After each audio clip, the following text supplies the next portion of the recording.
it can't happen again this year, says Frank. Quite right. He's referring to the Daniel Dubois party situation, which didn't serve him well against Alexander Usyk. Now, let me add a caveat here after I tell you that he arrived 90 minutes before the fight was due to start. Frank Warren said he was tearing his hair out. It's not a good preparation. The rumours are that the party was so in full swing that he got in his car and went for a drive and then came back and then left. Or did he leave on his own to come to the venue?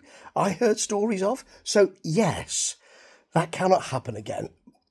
But it worked against AJ, against Anthony Joshua. He did the same thing, although he didn't have to take a drive or anything, but it worked against Anthony Joshua. However, it is not a good preparation. So yes, Frank Warren is right, and you'd expect that would be understood, wouldn't you? But this adds extra layers, doesn't it, as to the preparation and the camp and the team around Daniel Dubois, and it has to be different because Daniel Dubois this time, that time he was in the ascendancy, wasn't he? Because he was fighting Usyk for the second time. It was a low blow, fellas.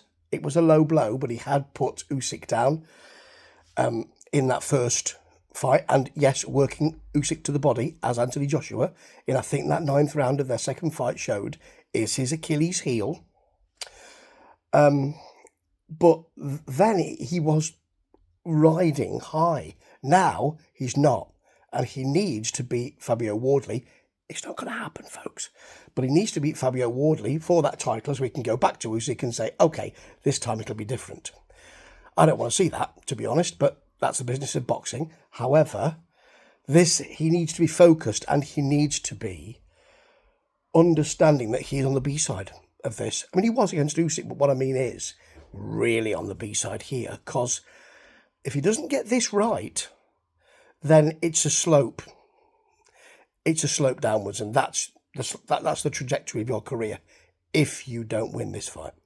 And it's a hard fight. So not only is Frank right that can't happen this time, everything needs to be right to provide the absolute best conditions to beat a fantastic fighter who has such self-belief like Fabio Wardley.